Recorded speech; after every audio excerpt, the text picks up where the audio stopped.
Now that we have two components already constructed, we can start putting them together in an assembly.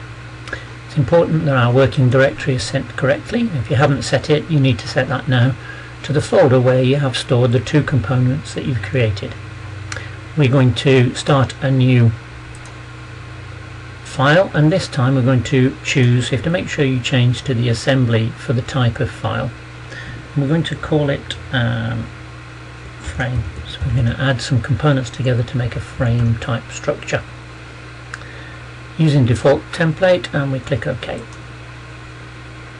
We've now got our usual datum planes to show us which way around the model is. I'm going to change to a trimetric view.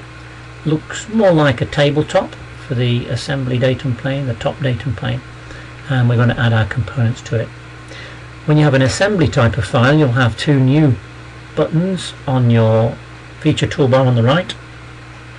This one is where we assemble by adding new components to the assembly.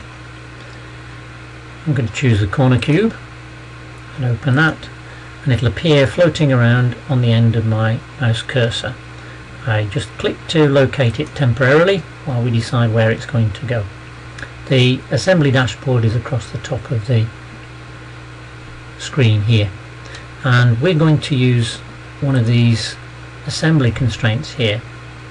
We're going to use a default constraint, and default takes the XYZ, let me just turn these off and show you the XYZ coordinate system that's in the component, the corner cube, and the XYZ coordinate system that's in the assembly.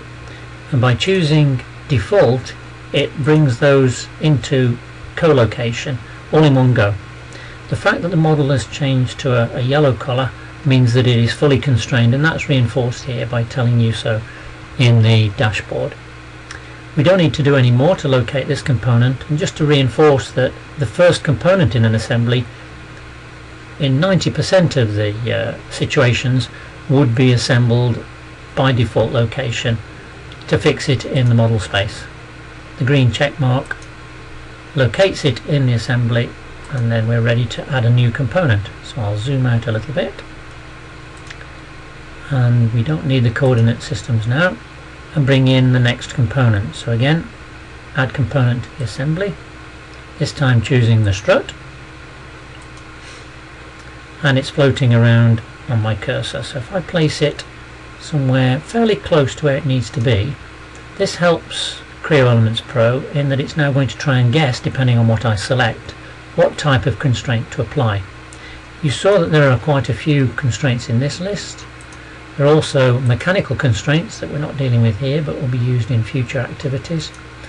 And whatever selections we make, just as you've seen in other dashboards, those will be stored here in the placement tab. So it will store each constraint and the two selections in the model, here and here. So in this case it's asking us for auto type constraining. So if I select two cylindrical surfaces, first on the end of the strut and second in the hole, it actually moves them to be coincident, and we can see that they are now perfectly aligned, ready to slide into the cube. Now it's waiting for us to choose another constraint or two surfaces, and it will try and guess the next constraint. So we're going to choose the flat surface on the cube here, and then use the middle mouse button and drag to revolve the model so that we can select the flat surface at the end of the strut. They'll move into position, and the yellow colour here is showing that the strut is now fully constrained. In actual fact, we'd expect it to still be able to rotate, but in this case, we have a look at the mate constraint and the insert. Creo Elements Pro is now making an assumption that we don't want it to rotate, so it'll add an extra constraint that's not actually listed here, and that allows it to be fully constrained. We're happy with that, so we can green check mark to finally locate it in position, and that's now been added to the model tree. So the corner cube, which is the first one to be added, and then a strut. If we add a second strut, just like we did before, we'll locate it, and this time I want to turn it round, so I click to place it temporarily, and then if I hold Control Alt and middle mouse drag, I can rotate it so it's closer to where I need to be. I can release Control and Alt now, and we're ready to position it. Actually, if I Control Alt and right mouse button, I can drag it closer to where we need to be. Now you'll notice that it's remembered that the first constraint we added when we brought in the first strut was this cylindrical surface, so you don't have to select that this time. It's been clever enough to remember that. We can select the internal hole surface, and that's made that coincident, and it's now remembered that there was a flat surface here. If we click on this surface, it'll spin the model round and assemble it fully. It's gone a yellow colour, so we know it's fully constrained. We can green tick or check mark to place that one in position. So it's quicker for the second time because it does remember which surfaces were selected the first time it was inserted. Add another strut. This time we'll place it up here. I'm not going to bother spinning it around this time. I'm just going to straight away select the internal surface there and the flat surface there, and it's as quick as that. Green check mark to place in position. Just quickly show you how to put a cube in. So pick a corner cube this time. I want to place this, let's say, over here.